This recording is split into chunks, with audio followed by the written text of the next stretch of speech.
سلامة كمي تصنحو كبراتن فتواتن تخطاتلتني ناي سابوين تايمس كاليتي چاناليا ازي سابوين بلاس تبخل اب سابوين بلاس اب حزوان اب تግራይ ዘሎ ሓደሽቲ ምዕባለታት ፖለቲካ ትግራይ ብሰፊሑ ብዕምቀትነት እንትናሉ መደብና እዩ እስኪ ኣብናይሎም ማዓንቲ ምድላውና ክንጥምቶም ክንሪኦም ክንዕዘቦም ዝደለና ሓደሽቲ ምዕባለታት እንታይ ይመስሉ ብሰፊሕና በኹም ከበለ ስርዓት ብልጽግና ኣብ ልዕሊ ትግራይ ተደጋጋሚ መጥቃዕቲ ድሮን ይፈጽም ከም ዘሎ ዝፍለጥ በዝመንጽር ወነ ኣብ ጎነ ስርዓት ብልጽግና ዝተሰለፉ ተጋሩ ባንዳታት ኮኑ ናይ ባዕሉ ናይ ብልጽግና ናይ ሚድያ ሰራዊትን ዘለዎም ናይ ድሮን ዓቅሚ በተደጋጋሚ ከም መመክሕ ከተቀምሉ ንሪና እስኪ ናይ ኢትዮጵያ ናይ ድሮን ዓቅሚ ብዕምቀት ዝረኸብናዮም ተወሰኽቲ ሓበሬታታት ሓደ ክልተናባኹም ክነብሊና ኣብዚ ጉዳይ ትግራይ ክትሰግድ ዘለዋ ወይ ከዓ ክትሕርን ዘለዋ ካሊ መፍትሒ ኸንታ እዩ ዝብሉ ብሰፊሑ ዝረኸብናዮም ዕምቀት ዘለዎም ሓበሬታ ክነካፍለኩም ኢና በኻሊ ገጽ ተመሳሳሊ ስርዓት ብልጽግና ኣብ ዝቆጽሉ ሂደት መዓልታት ማለት እውን 15 ሰነ መንግስቲ ትግራይ ኩናት ንምውላዕ ምድላው ዛዚሙ ይዝብል حدش حبريت حيزوم مصيب اللوم بزمنصر تግራይ انت عينت معبالتات اللو زبل حبريتات نابخم كنا قربينا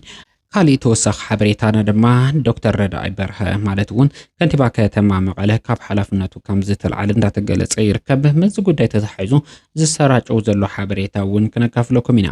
ክብራትን ፍትዋትን ተከታተልትና እዛ ምድላው ዚያ ከተዓቢ ኩላኩም ላይክ ኮሜንት ሼር ሰብስክራይብ መግባር አይት ዝንጉዕ ኣብ ትግራይ ብፍላይ ድማ ኣብ ዲጂታል ሚድያ ሰፊሕ ዝተፋለ ውድቀት ይርአሎም ብፍላይ ባንዳታት ተጋሩ ምስ ናይ ኢትዮጵያ ናይ ብልጽግና ሚድያታት ተወዲቦም ተናቢቦም እንዳሰርሑ ይርከቡ እዚ ድማ ንኣብነት ከምዚ መንሰይ ይግፈፍሎም ኣብ ትግራይ ኩናት ንምውላዕ ከምዚ ይግበርሎ ሰራዊት ትግራይ ናብ ሱዳን በዝመልክዕ ኸይድሎ ኣብ ዝብል ብዕራይ ወለደ ሓበሬታታት ዝተጸመዱ ናይ ጸላእ ሚድያታት ኣብ ልዕሊ ህዝብና ብውስን መልክዕ ጽልዋ ይሕድርሎ እዮም ነዚ حسوت بعري ولد حبريتا نممكاتب زغبر تغادلو كلكم نزا ميديا زي اب بمدغاف ابغون حزب تግራይ استسلفو كالوت ميدياتات بمدغافن بمبرتات عن قالسنا كنحيل كتغبرو يغبار بهراو ربح حزب تግራይ اب مرغغاص بحبر كنسلف يغبا سلازم نزا چانل زي سبسكرايب لايكن شيرن مغبار اگداس سلازخونه بفلي حزي اوزا چانل زي زلكم كلكم لايك بمغبار مدلاونا جمرو ناب زرزر تنتانتاتنا كنسجر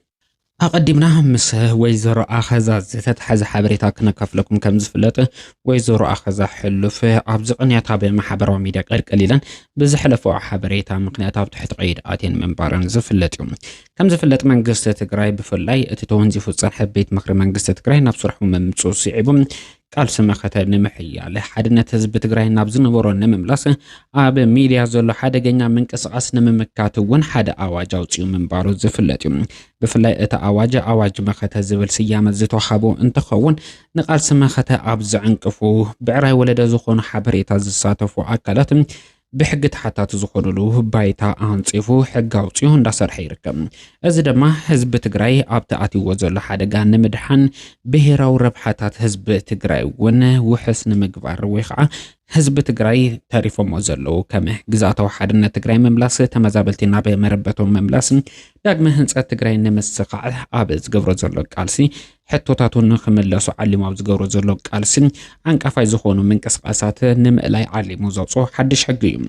በዚ መንጸር ወይዘሮ ኣኸዛ ሕሉፍ ኣብ ዝቕንያት ኣብ ሚድያ ቀልቀል ብምባል ነተሓድሽ ዝወፅእ ሕጊ ብዝጥሕስ መልክዑ መልእኽተን ክሕልፋ ተራእየን ኣለዋ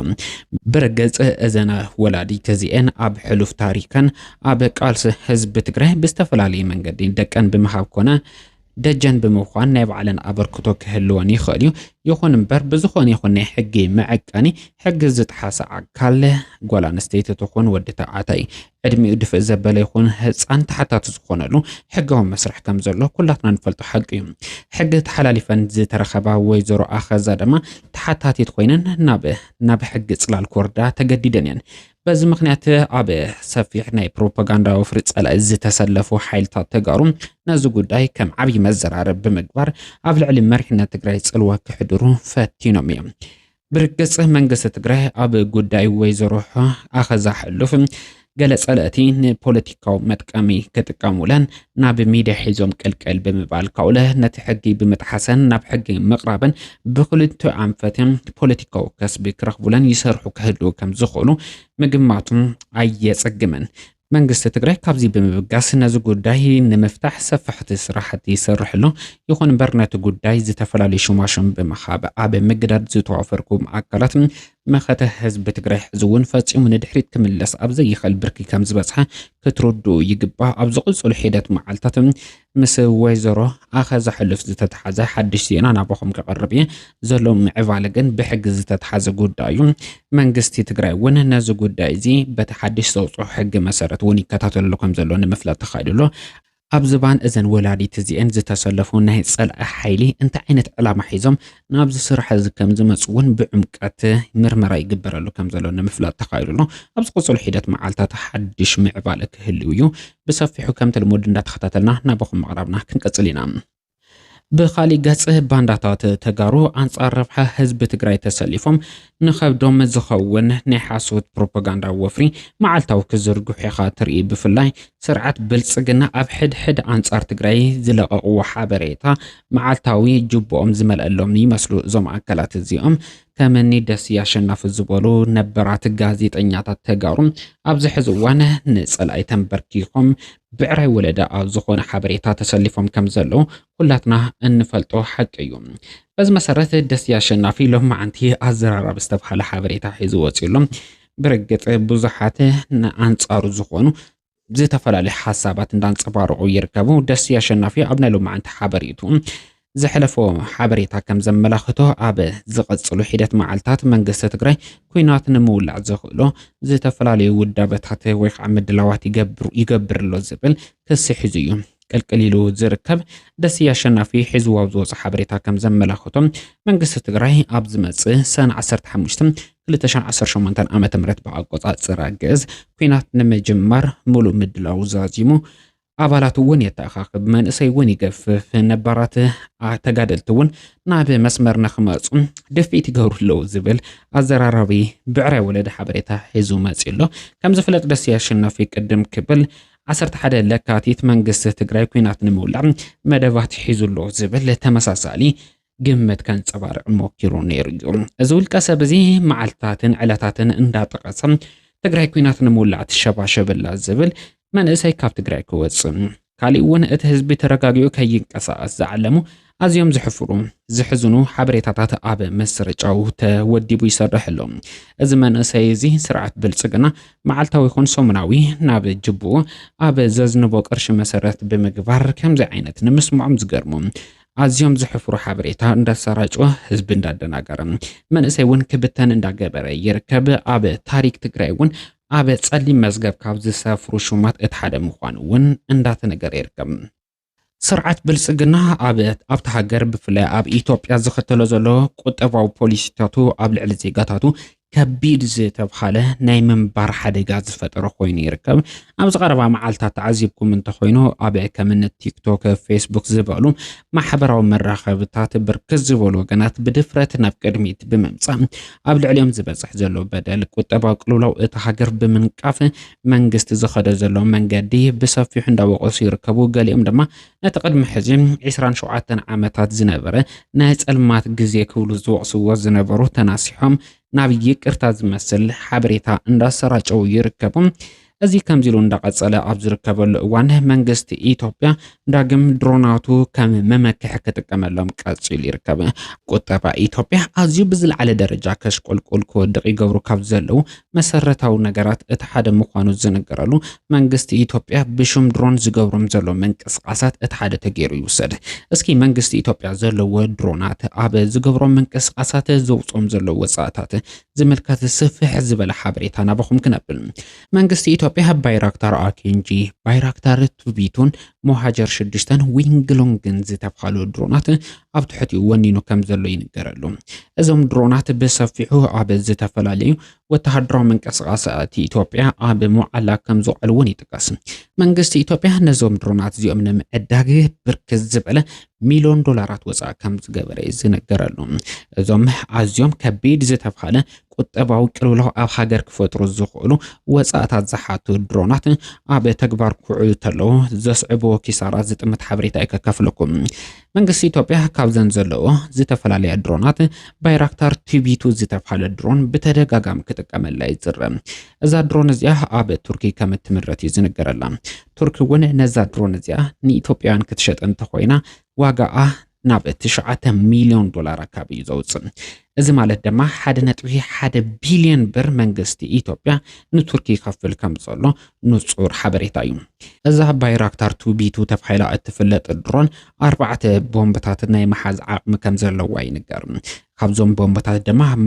ማምቲን ማምኤል ዝተባሃሉ ዝተፈላለዩ ዓይነታት ቦምብታት ከም እትጥቀም ይዝነገረላ መንግስቲ ኢትዮጵያ ብበዝሒ ማምኤል ዝተባሃሉ ድሮናት ብምጥቃም ይዝፍለጥ እዚ ማምኤል ዝተባሃለ ናይ ድሮን ኣጽዋር ድማ ንሓደ ጥራሕ ንምዕዳግ እስከ 75,000 ዶላር ክተውፅኻ ትግደድ እዚ ማለት ድማ ብናይ ኢትዮጵያ ገንዘብ ክንሓስቦ ተለና እቲ ማምኤል ዝተባሃለ ብ75 ዶላር ዝግዛእ ኣጽዋር እስከ 12 ሚሊዮን ብር ወጻእ ዘገብር እዩ እዛ ባይራክታር ቱቢቱ ዝተባሃለት ድሮን 4 ቦምብታት ናይ ምጻድ ዓቕሚ ከም ዘለዋ ዝነገር እንትኸውን ብሓደ ግዜ እስከ 48 ሚሊዮን ብር ጽዒና ከም እትንቀሳቐስ ይዝነገረላ ኣብ ቀረባ እዋን መንግስቲ ኢትዮጵያ ነዛ ባይራክታር ቱቢቱ ዝዓይነታ ድሮን ተጠቂሙ ኣብ መዋስንቲ ትግራይን ኤርትራን መጥቃዕቲ ፈኒዎ ከም ዝነበረን ኣብ ዕለታዊ ምንቅስቓሶም ኣብ ልዕሊ ዝነበሩ ኣባላት ሰራዊት ምክልኻል ትግራይ ናይ መስዋዕትን መቕሰልትን ሓደጋን ክበጽሕ ምኽንያት ከም ዝነበረ ናይ ቀረባ እዋን ተዘክሮ እዩ እዛ ባይራክታር ቱቢቱ ዝዓይነታ ድሮን ኣብቲ መጥቃዕቲ 8 ቦምብታት ከም ዝደብረት እዩ ዝነገረላ በዚ መሰረት መንግስቲ ኢትዮጵያ ነቲ ማምኤል ዝተባሃለ ቦምብ ብ12 ሚሊዮን ብር እንዳዓደገ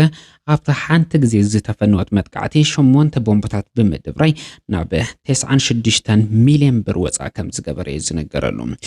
ብፍላይ እዘን ድሮናት እዚአን ኣብ ሓንቲ ለይቲ ዝኣክል ወጻእ ዘውፃእ እንተኮይነን መንግስቲ ኢትዮጵያ ኣብ ክልል ኣምሓራ ዘካይዶ ዘሎ ን3 ዓመታት ዘለቀ ኩናት ከም ዘሎ ኮይኑ ኣብ ክልል ኦሮሞ እውን ኣብ ውስን እዋናት ዝተፈላለዩ መጥቃዕትታት ከም ዝፈጸመ ናይ ቀረባ እዋን ተዘክሮ እዩ